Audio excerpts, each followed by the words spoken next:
Olá, sejam todos bem-vindos a mais uma aula do nosso curso de Introdução à Segurança do Trabalho. Vamos dar continuidade à parte 2 que trata de insalubridade e hoje especificamente vamos tratar de como que a gente analisa uma exposição a agentes químicos, tá? Eu sou o professor Rafael Lins Rodrigues e vou tratar com vocês sobre a forma de analisar agentes químicos, especificamente os anexos 11, 12 e 13 da NR15, que aí trata de insalubridade, tá? Inicialmente é importante a gente ter em mente que produtos químicos são classificados de N formas diferentes, tá? Mas uma classificação importante é aquela que a gente já conhece desde o ensino médio, segundo grau, né? Que um produto químico pode ser ácido, base, sal, oxidante ou ainda redutor, tá? Eu trago isso para vocês porque é importante entender que os produtos químicos perigosos não são necessariamente só os ácidos. Tem outros produtos de outra natureza que também trazem risco significativo à saúde da pessoa, tá? Como exemplo, digo para vocês ali que soda cáustica é um produto muito corrosivo, de propriedade muito corrosiva, e não é um ácido, é classificado como uma base, hidróxido de sódio, tá? Mas também tem um poder, traz muitos riscos e danos à saúde, tá? O oxidante, por exemplo, pode gerar oxigênio, gerar um risco aqui de facilitador de incêndio, assim por diante, tá? Bom, como que de que maneira nós vamos encontrar os produtos químicos aí no dia a dia da indústria? É evidente que a gente pode encontrar de líquido ou na forma sólida, mas ele vai estar, líquido ou sólido, vai estar dentro de um recipiente, vai estar reservado, digamos assim, ou controlado, mas a forma mais difícil de controlar, a principal forma que a gente tem que se ater, é a forma de contaminação no ar, tá? E aí, no ar, nós temos as seguintes formas que eu trago aqui para vocês no slide. Primeiro, aerodispersóides, que são sólidos, tá? Suspensos no mar, sólidos ou líquidos suspensos no ar. Entre eles, poeiras, partículas sólidas, então, que são resultantes de processos mecânicos, tá? Desde algo muito simples, varrer uma casa, ou até uma questão industrial, que envolve uma atividade mecânica que gere poeira, tá? Fumos são partículas sólidas aí oriundas de queima, tá? Queima de sólidos ou pela condensação de vapores, tá? Então é muito comum, por exemplo, em siderurgia ou em alguma indústria tem uma parte de metalurgia e siderurgia que envolve ali o derretimento de metal, por exemplo, a formação de metais e pode ter geração de fumos, ou a parte de soldagem também gera fumos, tá? Névoas e neblinas, a diferença aqui é o seguinte, névoa é aquela resultado de um processo mecânico, tá? Por exemplo, lavação de carro gera névoa, você pulveriza a água. Ou, por exemplo, no dia de chuva, numa rodovia, atrás de um caminhão, você percebe que o rodado do caminhão gera uma névoa, né? Levanta aquelas gotículas de água. Neblina, por sua vez, já é uma condição da natureza, né? Em típico de dias de inverno, por exemplo, uma combinação tal climática que gera a neblina, tá? Gases e vapores, ambos na forma gasosa, mas é importante distinguir aqui o seguinte: gás é aquela substância que naturalmente já é um gás em condições normais, tá? De temperatura e pressão. Ou seja, oxigênio é um gás, né? Ele já é um gás em condições normais, né? Nitrogênio. Agora, o vapor não, o vapor é aquela parte gasosa que está emanando, que emana de um produto químico que é líquido, na verdade, na sua forma comum. Por exemplo, água. Água evapora, sim, a água você adquire o vapor da água. Né? Gasolina, ela é líquida nas suas condições normais, mas ela emana vapor, ela evapora e emana vapor. Tá? Então, essa é a diferença entre gás e vapor. Aqui uns exemplos, só para enfatizar um pouco o que eu disse no slide anterior, sobre aerodispersóides. Então, nós temos aqui poeira, né? Do lado direito em cima, não sei se vocês conseguem reparar bem, mas tem a fumaça aqui, que é um processo de soldagem, né? Então a pessoa está usando EPIs aqui, alguns EPIs, mas esse processo de soldagem gera uma fumaça aqui, gera fumo. Aqui embaixo, à direita, nós temos um exemplo de neblina, aqui na Ponte Sírio-Luz, por exemplo, né? Neblina, uma condição climática, e do meu lado esquerdo embaixo, névoa, tá? De um resultante do processo mecânico. Aqui no caso de chuva, mas poderia ser também a pulverização de defensivo agrícola, de agrotóxico, muitas vezes se faz pulverizando, gerando uma névoa também. As formas de ingresso, de contaminação do ser humano, tá? A principal delas é a inalação, então a pessoa vai respirar aquele produto químico no ar, mas também é muito comum a absorção cutânea, seja da forma líquida ou sólida do produto químico, ou mesmo na forma gasosa ou em vapor, daquela substância que também tem a propriedade de ser absorvido pela pele. Não são todas, algumas são, a gente vai ver até um pouco mais de detalhe no anexo 11, mas algumas também são, tá? E aí, nesse caso, o uso da proteção tem que ser um pouco mais abrangente para isolar a pele. Ou ainda, em condições mais raras, mas acontece, por ingestão de líquidos ou alimentos que estejam contaminados com algum produto químico. Bom, esses produtos podem fazer o que? Basicamente, no corpo humano, esses produtos podem, primeiro, eles podem ser irritantes, e aí uma irritação não só psicológica, mas uma irritação no sentido de queimadura, de irritação, principalmente olhos, nariz e céu da boca, mucosas, tá? O gás cloro é um gás extremamente perigoso, e ele causa necrose dos tecidos expostos, principalmente as mucosas que são mais sensíveis, tá? Por exemplo, se você tiver trabalhando numa indústria, há um vazamento de amônia. Quando você começar a respirar aquela amônia, acima de uma certa concentração, vai lhes trazer também irritação, queimação, tá? Então, produtos químicos que são irritantes. Além disso, também tem a propriedade do produto químico pode ser asfixiante, e asfixiante significa que vai comprometer a capacidade respiratória, vai causar asfixia. A asfixia pode ser simples, porque tem pouco oxigênio no ar, e aí o mais comum é o fato de ter CO2. Quando nós temos CO2 em quantidade, o CO2 é mais pesado do que o oxigênio. O gás carbônico é mais pesado do que o oxigênio. Então, em cavernas, buracos ou em recinto, em ambiente confinado, é muito fácil, é muito possível ter mais CO2 e menos oxigênio do que o desejado, tá? Então, a gente pode ter problema de asfixia simples por falta de deslocamento de oxigênio. Aqui vale também mencionar o SF6. O SF6 é um gás muito utilizado para isolamento elétrico, né? Em equipamentos e sistemas elétricos de potência se usa o gás SF6, tá? É muito difícil encontrar vazamento de SF6, tamanhos cuidados que se tomam hoje em dia, mas ele é um gás bem mais pesado do que o oxigênio. Então, em ambiente confinado, em uma subestação blindada, por exemplo, se houver vazamento de SF6, ele vai ficar na parte mais baixa, porque ele é mais baixo do que o oxigênio, então ele tende a ficar na parte mais baixa daquele ambiente fechado, tá? Então é importante que quem for instalar sensores, instale sensores de vazamento de SF6 no ponto mais baixo da construção. Bom, asfixia é simples, mas ainda podemos ter asfixia química. E aí, nesse caso, a substância que causa asfixia, ela entra no nosso organismo e causa algum dano, algum comprometimento ao sistema respiratório. Tá? Eu falei que antes do CO2, do gás carbônico, mas também tem o CO1, digamos assim, né? O monóxido de carbono, que é muito perigoso. Tá? O monóxido de carbono, ele tem a capacidade de se ligar com a hemoglobina, e a hemoglobina tem a função de fazer o transporte do oxigênio no nosso sangue. Então, é o que transporta o oxigênio da troca gasosa com o pulmão até todas as células que precisam de oxigênio no nosso corpo. Tá? O que o CO faz? O que o monóxido de carbono faz? Ele se conecta à hemoglobina e não solta mais. Então, o monóxido de carbono ele sabota, ele compromete o nosso sistema de transporte do oxigênio dentro do sangue.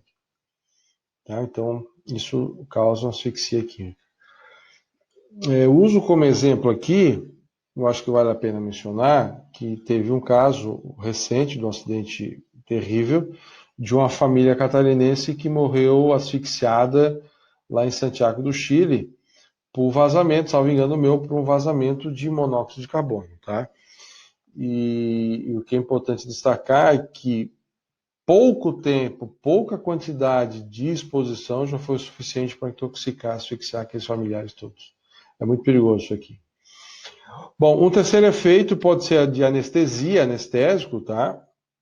Então, o anestésico provoca alteração no sentido, do sistema nervoso central, tá? Pode ainda causar sequelas adicionais, medula óssea, câncer.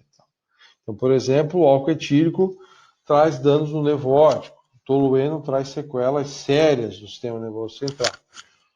Eu já periciei um caso por exposição a tolueno uma vez e lá tinham pessoas afastadas do trabalho por problemas sérios resultantes de tolueno.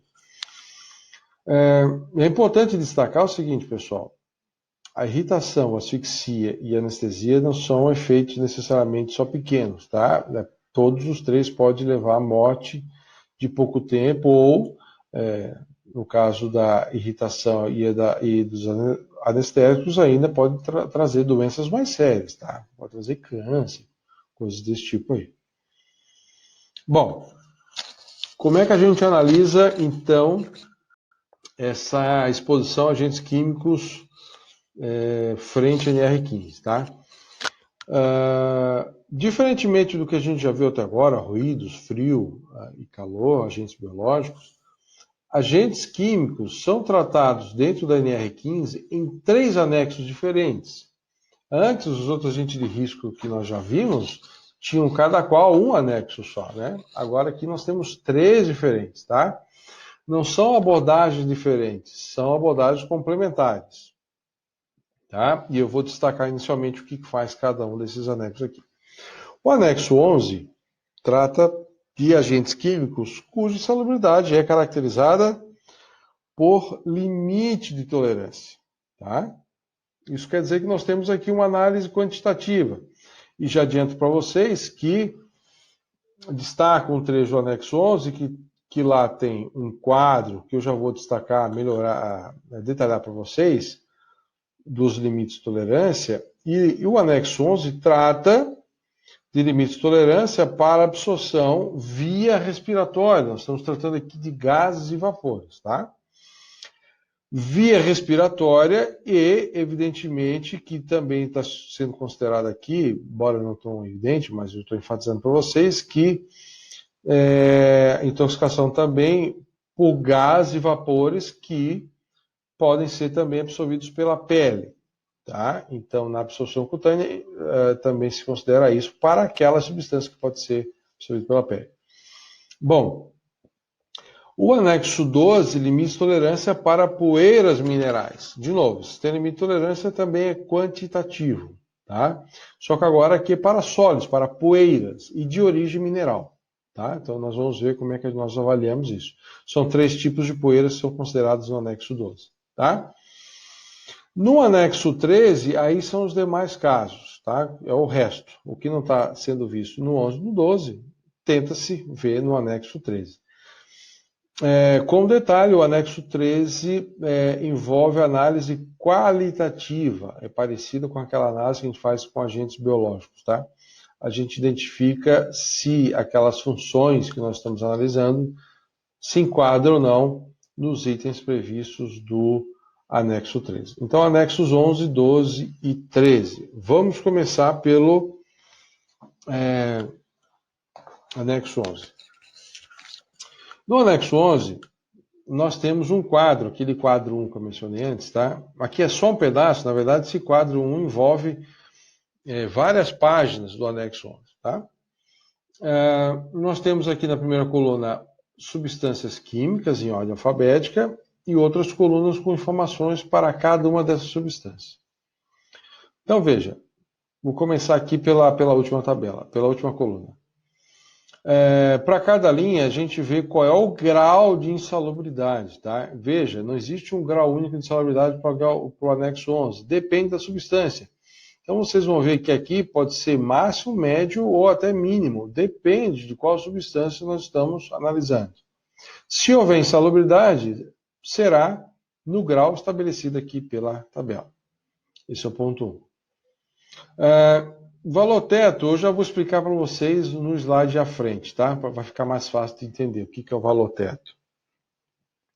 Agora aqui, essa terceira coluna trata de absorção também pela pele. Quando houver assinalado aqui, quer dizer que essa substância também pode ser absorvida pela pele, tá? Então, evidentemente que aqui a gente vai analisar a intoxicação via respiratória, mas nesses casos também também a possibilidade de via cutânea, pelo gás ou vapor da substância, claro, tá? E também eu acho que é importante dizer que quando também pode ser absorvido pela pele, então o EPI necessário para a pessoa se proteger aqui tem que ser um isolamento completo, né? Não adianta só máscara, ou óculos e luva, tem que ser a roupa completa e possivelmente uma respiração autônoma ou um respirador com filtro muito confiável, tá? E por último, os limites de tolerância. Tá? Os limites de tolerância, para uma carga horária de até 48 horas semanais, tudo bem que é a quase totalidade dos casos, esse limite de tolerância pode ser dado, você pode avaliar ou por partes por milhão, ppm, ou miligrama por metro cúbico. Partes por milhão é uma parte por cada milhão. Tá? Isso quer dizer o seguinte, você vai lá, faz uma amostragem de um contaminante químico. Vamos pegar aqui o primeiro, tá? Ácido fluorídrico. Para cada 1 milhão de partes, no máximo 2,5 pode ter desse contaminante. Tá? Para cada 1 milhão, 2,5. Se você estiver analisando em miligrama por metro cúbico, é peso por volume. Tá? Quer dizer o seguinte, dentro de 1 metro cúbico, ou dentro de uma parcela, né, enfim, no máximo pode ter de massa 1,5 miligramas dessa substância por metro cúbico. Certo? Há algum número, algum conversor ou uma constante que eu possa utilizar para converter de ppm para miligrama por metro cúbico ou o contrário? Veja, não existe um número sozinho que faça isso, porque na verdade essas diferenças aqui dependem do molde de cada substância, enfim, de características físico-químicas, então isso não é assim direto, tá? Cuidado com as coincidências, pode levar vocês ao erro. Aqui nós temos 2 de 40 que gera 2 de 115. Mas veja que aqui embaixo nós temos 1,56 ppm, mas que representam números diferentes em miligramas por metro cúbico, tá? Então tome cuidado, a gente sempre tem que observar os números que estão aqui. Professor, eu uso ppm ou miligrama por metro cúbico. Você usa aquilo que for conveniente para você no momento, tá? Hoje em dia tem se visto mais, salvo engano meu, aí miligrama por metro cúbico, que é o que eu tenho me deparado mais. Mas enfim, as duas coisas podem acontecer. Bom, como é que a gente analisa se uma substância química encontrada no ambiente de trabalho está ultrapassando ou não ultrapassando o limite de tolerância? Quando nós vamos fazer uma medida, a gente precisa tomar cuidado se aquela medida não foi feita num ponto fora da curva. Tá? Pode ser uma medida viciada, digamos assim. Então, o que a gente faz? Se faz o seguinte, pelo menos 10 amostragens, 10 amostras, tá? Espaçadas igualmente entre elas, de 20 minutos. Tá? Nem menos nem mais. 20 minutos e esse tempo tem que ser respeitado para cada medição. Quando você faz as 10 medidas, nós temos duas coisas importantes. O valor individual de cada medida, que vai oscilar, vamos considerar que não vai ser necessariamente todos iguais, né? E a média que essas medidas vão nos dar. Vamos lá. A análise aqui se dá por duas frentes. Primeira frente. A média desses valores, dessas medidas, não pode ultrapassar o limite de tolerância. Tá? Então, se você fez 10 medidas e passados 20 minutos, calcula a média, o somatório das 10, divide por 10.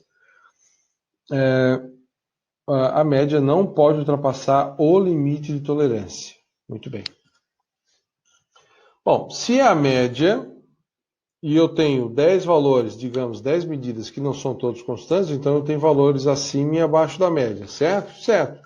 Quer dizer que um valor desse acima da média pode ultrapassar o limite de tolerância? Vamos lá. Agora sim eu vou explicar o valor teto para vocês. Ó. Se uma substância tiver assinalado aqui a coluna valor teto, nesse caso aqui, por exemplo, o álcool N-butírico, significa que todas as amostragens estão amarradas ao limite de tolerância, tá? Tem o teto ali. Então, não só a média não pode ultrapassar o limite de tolerância, como nenhuma das 10 amostras pode ultrapassar o limite de tolerância. Tá? E é evidente que se nenhuma das 10 amostras ultrapassa o limite, matematicamente fica evidente que a média também não vai ultrapassar. Tá? Mas, para as substâncias que não têm o valor teto, e vejam que aqui, nesse exemplo aqui, é a maioria, né? Só o N-butírico que tem valor teto, os demais não. Nesse exemplo, nesse print que eu fiz aqui, mas no resto da norma é diferente. Então, para os casos que não há valor teto assinalado, quer dizer o seguinte, a média continua tendo que respeitar o limite de tolerância, tá? Isso é evidente. Agora, cada uma das medidas, das 10 medidas, pode ultrapassar a média, mas não infinitamente, tá? Pode ultrapassar, a média não, pode ultrapassar o limite de tolerância, mas não infinitamente. Pode ultrapassar o limite de tolerância em até o que chamamos de valor máximo. Esse valor máximo é igual ao limite de tolerância vezes um fator de desvio. Tá? Por sua vez, esse fator de desvio depende do próprio limite de tolerância da substância. Então, vamos tomar como exemplo aqui, então, o acrilato de metila. Tá? Não tem valor teto e tem 27 miligrama por metro cúbico como limite de tolerância. Professor, se eu te for usar ppm, meu raciocínio é o mesmo, tá? Você pode até cair em outra linha, mas vai estar em ppm, não fica com medo, não tem problema. Então, só deixa eu lembrar aqui, 27, né? 27 miligramas por metro cúbico, 27 está na faixa entre 10 e 100. Tá? Entre 10 e 100, nós temos como fator de desvio o valor de 1,5. Então, isso significa que, multiplicando o limite de tolerância por 1,5, nós estamos tolerando que o valor máximo de cada uma das 10 amostras, tá, pode ser 50% maior, 1,5 vezes, 50% maior que o limite de tolerância. Tá? Então, você multiplica o limite de tolerância por 1,5 e vai encontrar o valor máximo, em ppm, ou miligrama por metro cúbico, depende do que você estiver usando aqui, o valor máximo que cada amostra pode atingir. Tá? Bem, feito isso, como é que a gente analisa, então, concluindo? Se uma das amostras, pelo menos uma, ultrapassar o valor máximo, ou, caso tenha o valor teto assinalado, ultrapassar o próprio limite de tolerância, se uma dessas amostras passar, ou se a média ultrapassar o limite de tolerância, então nós temos insalubridade. Tá? Basta alguma dessas coisas. Se a média não passar o limite de tolerância e individualmente cada uma das amostras não ultrapassarem o valor máximo para aquelas substâncias que não têm o valor teto assinalado, ou se não ultrapassarem o próprio limite de tolerância para aquelas substâncias que têm o valor teto assinalado, então se nada for ultrapassado, a gente tem a condição salubre, saudável. Tá? Resumidamente, 10 medidas, a gente faz as médias, tá? E verifica em comparação com o quadro. A média não pode ultrapassar o limite de tolerância e cada medida não pode ultrapassar ou o valor máximo ou o valor teto, depende se tem ou não tem assinalado ali, tá? E observar, cuidado, se aquilo pode ser absorvido também pela pele. Se pode, tem que ver a questão dos EPIs para a pele também. Tá bom? Esse é o anexo 11. E aqui eu deixo para vocês 5 exercícios para vocês trabalharem esse conteúdo, tá? Destaca aqui, por exemplo, que a questão 4 e a questão 5, a 4 tem dióxido de nitrogênio, a 5 dióxido de enxofre, embora as duas com limites de tolerância semelhantes, vocês vão tirar conclusões diferentes aqui, tá? Vocês vão ver como faz diferença observar com calma a tabela. Certo? Então esse é o anexo 11. Anexo 12, poeiras minerais, tá? Então, poeira mineral é um sólido, tá? É um aerodispersóide suspenso no ar que as pessoas estão respirando daquele ambiente que nós vamos avaliar. O anexo 12 trata de 3 tipos de poeira. O primeiro dessas poeiras é o asbesto. O asbesto é um resultado da quebra do aminto, tá? Então, a poeira do aminto pode gerar um asbesto. Aqui à esquerda tem uma fotografia de microscópio que diz o seguinte. O asbesto tem uma forma boa parte delas tem uma forma de agulha, de alfinete, tá? Quando esse asbesto é pequeno o suficiente para conseguir passar do nosso filtro, né? A gente tem o nariz, aqui tem alguns filtros de proteção. Então, quando o asbesto consegue passar e chegar até o pulmão, a gente diz que ali está a parcela respirável. É a parcela que a gente consegue, infelizmente, respirar aquilo ali, tá? Então, tem a parcela respirável, mas também tem a parcela não respirável, porque as fibras são grandes o suficiente e aí não passam, elas são impedidas pelo nosso sistema de proteção natural, tá? Então, tem a parcela respirável, a não respirável, mas a gente vai se focar na respirável e na total. Tá? Então tem a poeira total e tem a poeira respirável. O asbesto, quando a gente respira isso aqui, e aí nunca respira uma fibra, respira milhares de fibras, tá? A parcela respirável vai entrar aqui no pulmão e nos alvéolos pulmonares, que é o fim do caminho, digamos.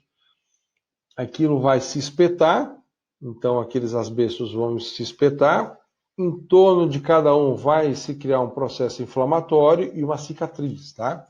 Então, nessa área em torno do asbesto, o pulmão teve a sua capacidade de respiração comprometida, tá? A gente perde a capacidade pulmonar daquelas regiões atacadas pelo asbesto. Qual é o limite de tolerância para o asbesto? O limite de tolerância para o asbesto é de apenas 2 fibras. Tá? Então a gente está olhando aqui, ó, por exemplo, isso aqui seria uma fibra, tá? Apenas 2 fibras por centímetro cúbico.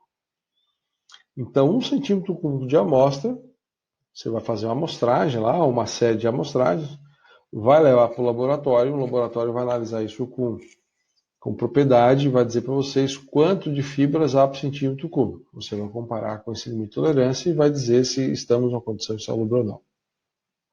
Tá? Bom, isto é asbesto.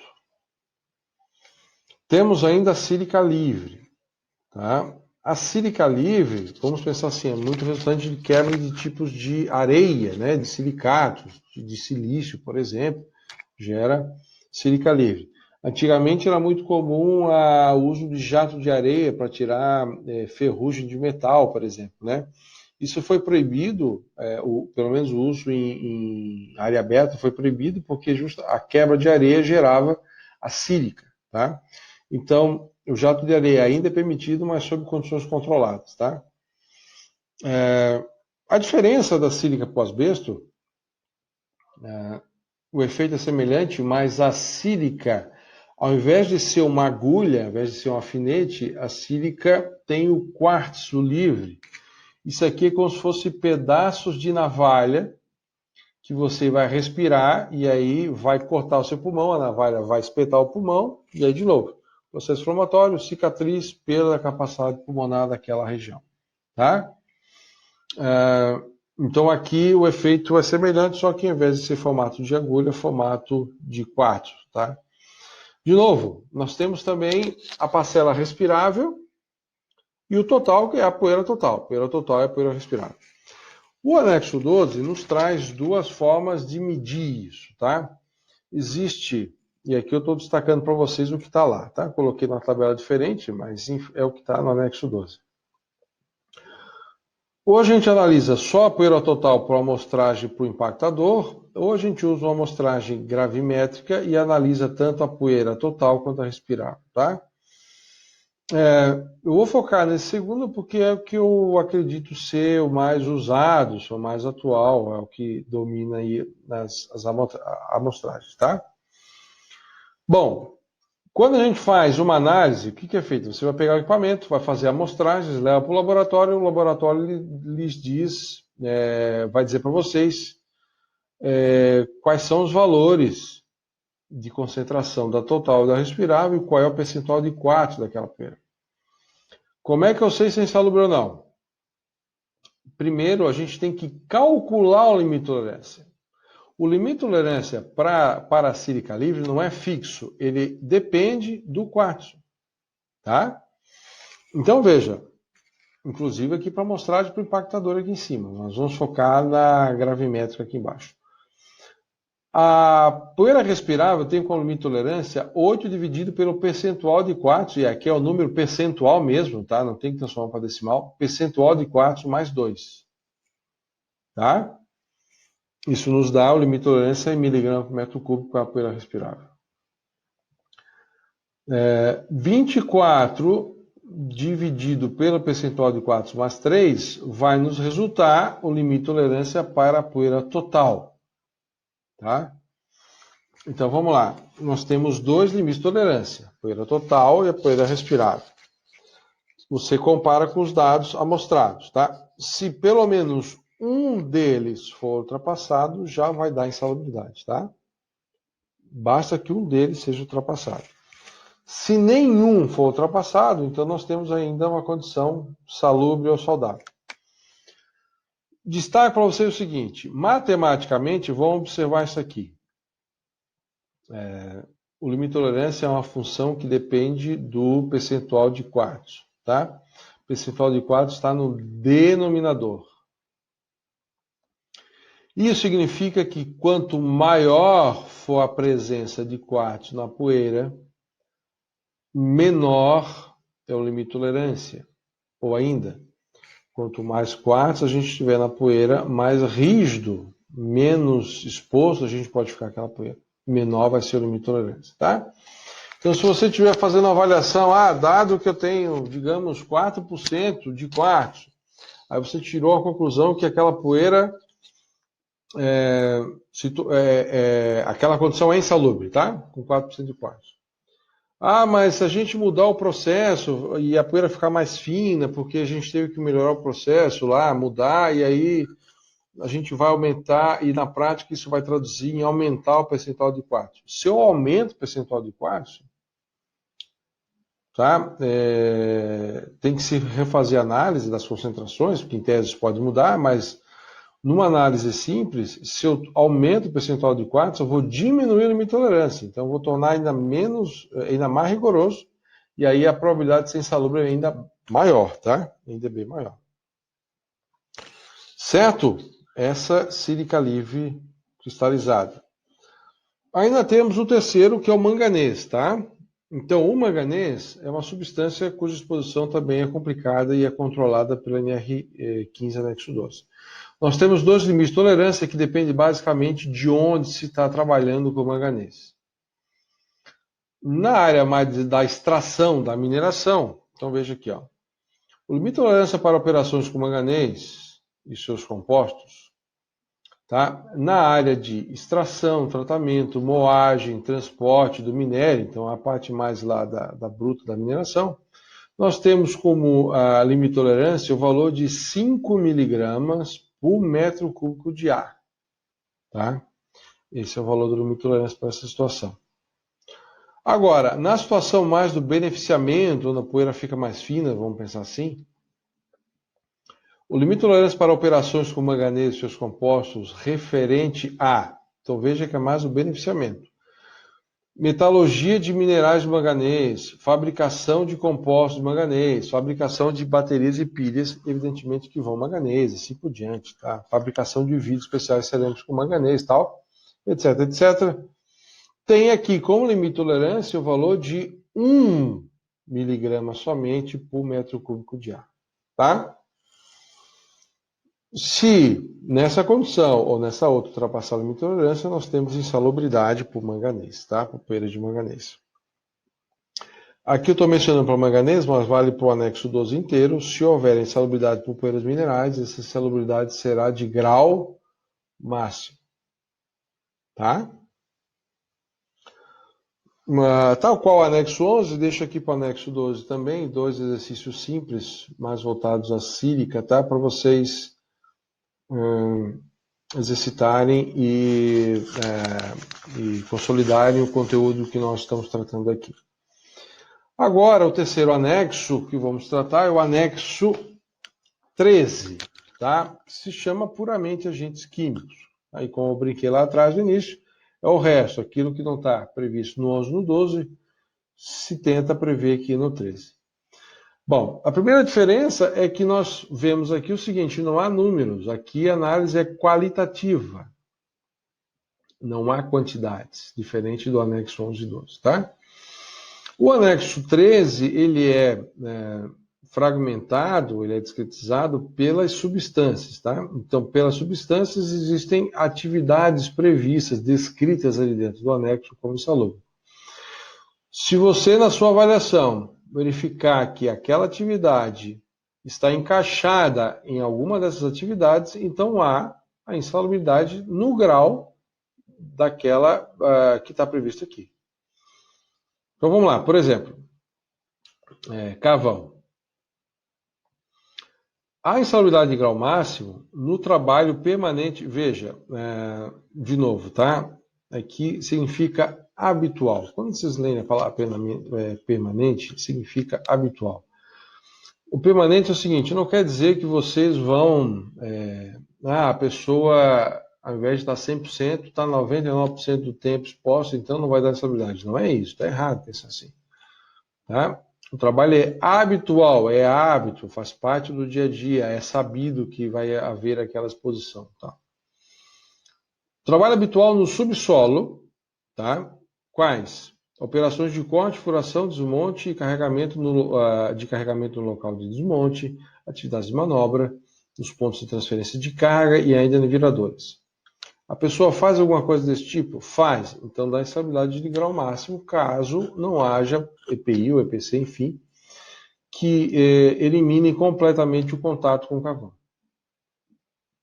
Tá? Ainda tem atividades cuja toxidez, digamos, ou exposição ou dano é um pouco menor, então está previsto aqui como grau médio. Tá? Demais atividades habituais, vamos ler assim, do subsolo, aqui também é subsolo, tá? Mas agora são outras atividades. Então, compreendendo serviços tais como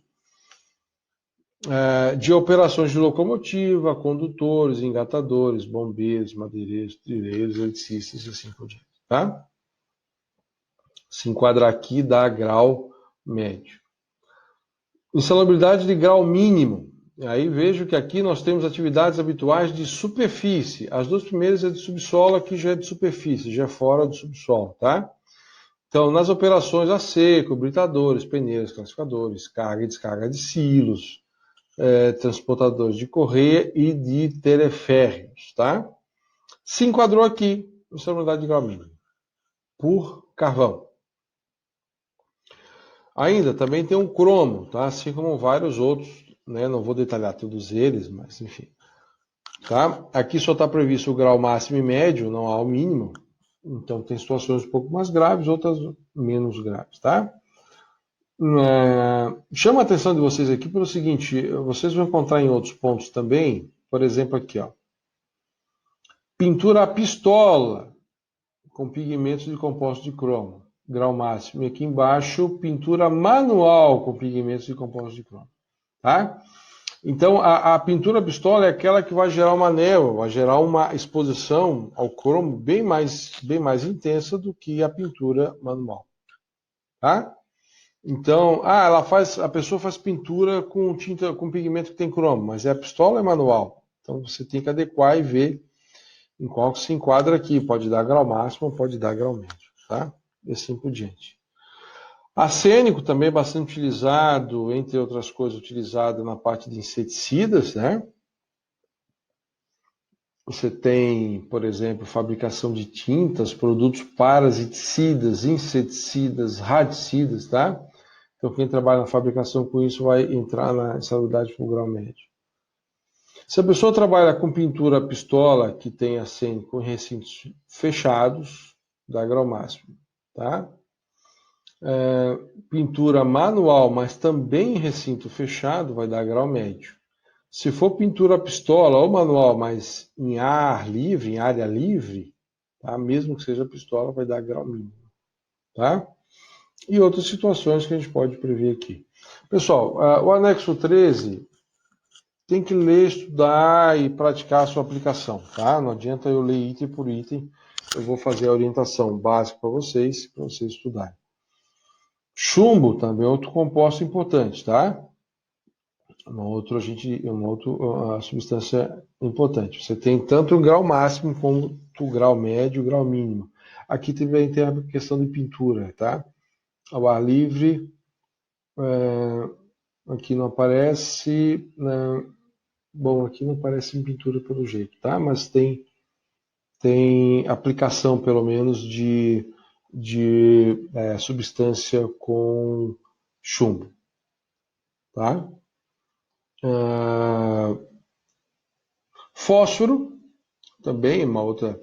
Organofosforado, tá? Emprego de defensivos e agrotóxico, tá? Quando vocês lerem aqui defensivo, significa agrotóxico. Está usando a palavra mais bonitinha, mas é agrotóxico, tá? Organofosforado tem muito aplicado o agrotóxico como base organofosforato, tá? Então, na aplicação disso aqui, vai dar grau médio, tá? Gera danos, doenças complicadas, exposição ao organofosforato. Aqui em cima, a fabricação de defensivos organofosforados ou fosforados, tá? Vai dar grau máximo. Silicatos. Professor, a gente não viu sílica livre no anexo 12? Sim, a gente viu sílica livre no anexo 12, mas aqui há uma intersecção, aqui há uma área que combina com aquela área. Então, olha só, grau máximo também, como prevê o anexo 12. Mas o que tem aqui? Operações que desprendam poeiras de silicatos, sílica livre, em trabalhos habituais no subsolo, vírgula, também em minas e túneis, e aí entre parênteses detalhando, tá? Então, operações de corte, furação, desmonte, carregamento e outras atividades exercidas no local do desmonte e britagem no subsolo, tá? Aqui é um ambiente que se enquadraria entre outros tipos de ambientes na liberação de sílica livre, tá? Então, se a pessoa trabalha especificamente dentro dessas condições, subsolo, minas e tal, então a gente nem precisa fazer medição, já caracteriza insalubre em grau máximo pelo anexo 13. Tá?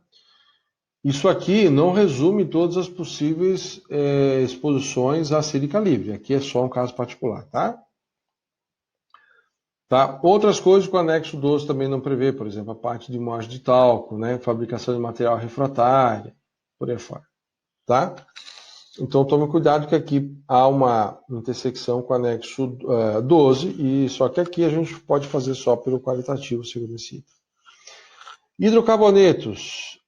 Hidrocarbonetos é um capítulo especial porque são derivados de petróleo, tá? Hidrocarbono. Tá? Então, a grande maioria dos derivados de petróleo são perigosos para a saúde. Eu diria que a grande maioria é cancerígena, comprovadamente cancerígena, e tantos outros em estudo, tamanha a desconfiança que esses produtos também causam câncer, tá? Então, nós temos 2 níveis de insalubridade, grau máximo e grau médio, tá? Por hidrocarbonetos. Então, por exemplo, destilação de alcatrão, tá? Mas, esse segundo item aqui, eu costumo brincar, dizer que é a grande alegria dos advogados trabalhistas que defendem os autores de processo, tá? Olha só.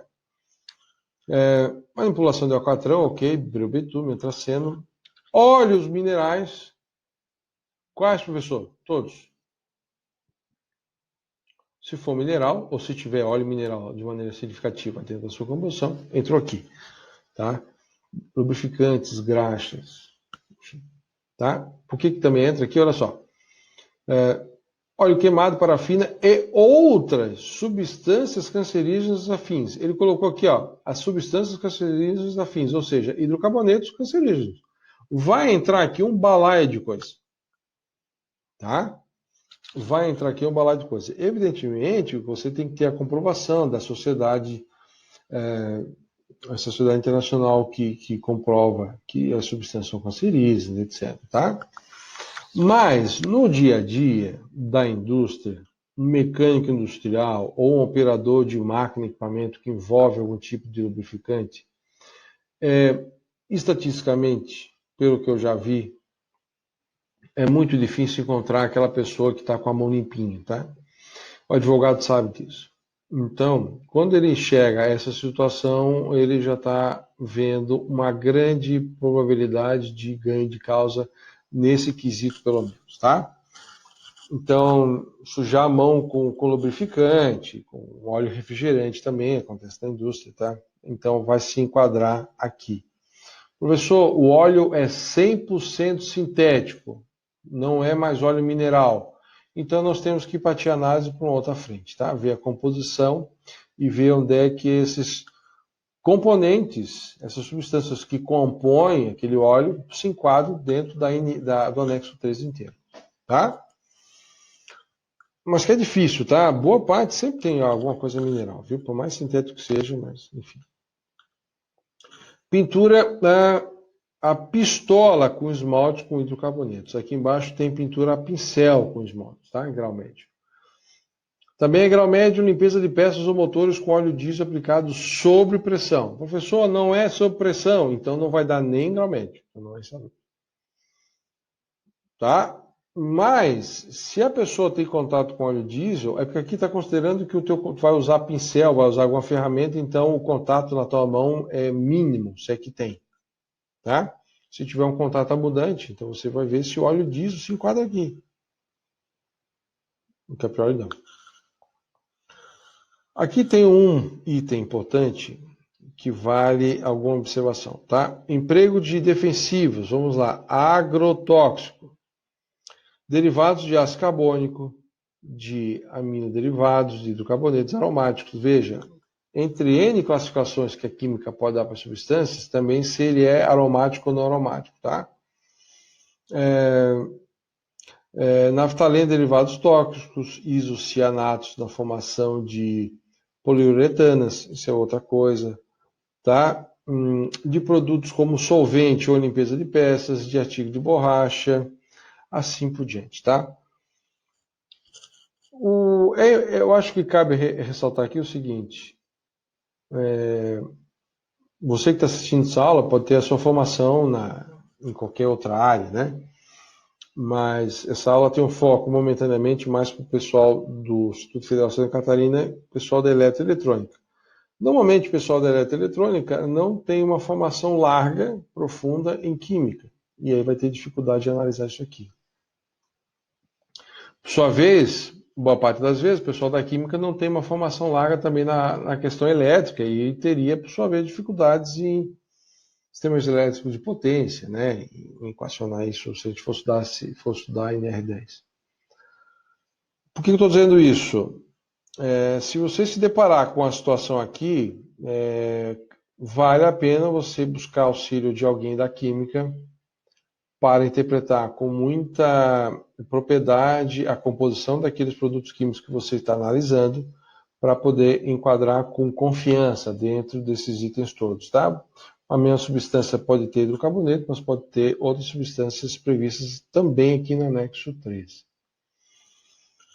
Bom, ao final do anexo 13 tem operações diversas. Então, se o anexo 13 já é o resto, a operação diversa é o resto do resto, né? É a finaleira. Vamos lá. Tem aqui alguns itens muito específicos para a insalubridade em grau máximo. Então, aqui o legislador deve ter colocado em função de algo muito específico, de algum grupo de trabalho no Brasil, uma rede de ventilação muito específica que equacionou esses itens aqui, ó, como insalubre em grau máximo. Eu não vou entrar muito em detalhe. Se você se deparar com algo desse tipo, ok, é fácil de visualizar. Cabe comentários adicionais, insalubridade em grau médio, esses itens aqui, tá? Vamos lá. Aplicação pistola de tintas de alumínio, fabricação de pós de alumínio, tá? Olha só, fabricação e a manipulação, então vai ter contato de alguma maneira, com ácido foxálico, nítrico, sulfúrico, bromídrico, fosfórico e pícrico, tá? Na indústria, isso tem um uso significativo. Então tem que tomar cuidado com isso aqui. E são ácidos perigosos, inclusive para respirar vapor. O vapor do ácido também tem risco. Tá? Operações com bagaço de cana nas fases de grande exposição à poeira. Tá? Salvo engano meu, é o único momento da NR15 que se trata de algo vegetal. Tá? Ou pelo menos em particular de todo o anexo 11, 12, 13, contaminantes químicos, aparece aqui bagaço de cana. A questão é, o quanto de poeira tem que ter para ser considerado grande exposição à poeira, né? Não está dito aqui, mas eu nunca avaliei questões aí na parte de cultivo de cana, mas certamente vai ter um período lá, em uma das fases da safra da cana, que gera grande poeira. Enfim, teria que avaliar isso com mais calma. Mas o que eu chamo a atenção é que isso aqui é algo vegetal. E todos os demais pontos aqui se trata de coisas minerais. Tá? Entre outras coisas, telegrafia e radiotelegrafia, manipulação em aparelhos de código monstro, dá insalubridade de grau médio. Tá? Recepção de sinais sem fone. Telefonistas entram aqui. Quero chamar a atenção para esse último aqui. Ó. Fabricação e manuseio de álcool cáustico. Tá? Aqui também é uma coisa importante. Tá?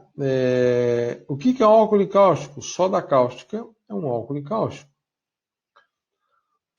Professor, naquela indústria ali, a pessoa recebe uma solução com soda cáustica, mas recebe diluído, não recebe puro, para poder limpar o chão daquele setor. Então, se está diluído e bastante diluído, então não vai dar mais insalubridade, porque não é puro, não é soda cáustica pura. Cuidado com isso, tá? Assim como substâncias outras diversas vão estar misturadas, vão estar diluídas ou misturadas, veja, o fato da soda cáustica não estar pura, o fato dela estar diluída, é evidente que diminui bastante, diminui muito o poder de corrosão, mas não completamente. Porque se tirasse completamente, aquela solução não ia conseguir fazer a limpeza pesada no chão de setor que a pessoa tem que fazer. Então, se é utilizado mesmo na forma diluída no álcool cáustico para fazer a limpeza, quer dizer que ela ainda tem poder corrosivo, poder cáustico. Embora em menor proporção, embora dentro de uma situação mais controlável, mas ainda não 100% seguro. Então, se a pessoa limpa o chão sem luva, sem bota, ou de alguma maneira tem contato mesmo com a solução diluída, ainda cabe aqui pertinência de insalubridade de grau médio, tá? É evidente que toda avaliação tem que ser bastante criteriosa, olhar os detalhes todos, mas o que eu chamo a atenção é que o fato de ser diluído não garante que não há insalubridade, viu? Tem que tomar cuidado. Dito isto, eu deixo também nesse anexo 4 exercícios para vocês treinarem, tá? Para vocês consolidarem todo esse conteúdo que nós vimos. Espero que vocês tenham aprendido bem como a gente faz análise de exposição a agentes químicos, tá? A NR15 não é algo extremamente abrangente, envolve os 3 anexos, tá? Então, anexo 11, 12 e 13. Se você tiver dúvidas em algumas partes, por favor, volte o vídeo na parte que você teve dúvida, reveja um trecho. Eu entendo que tem detalhes vários aqui, que às vezes pode passar meio batido, tá? É importante que vocês gravem isso. E se mesmo assim, com o executar desses exercícios todos, vocês ainda tiverem algumas dúvidas, por favor, vocês podem entrar em contato comigo por e-mail, ou ainda via também o nosso sistema do Cigar, tá? A todos vocês eu agradeço, muito obrigado por assistirem esse vídeo, boa sorte e até a próxima aula.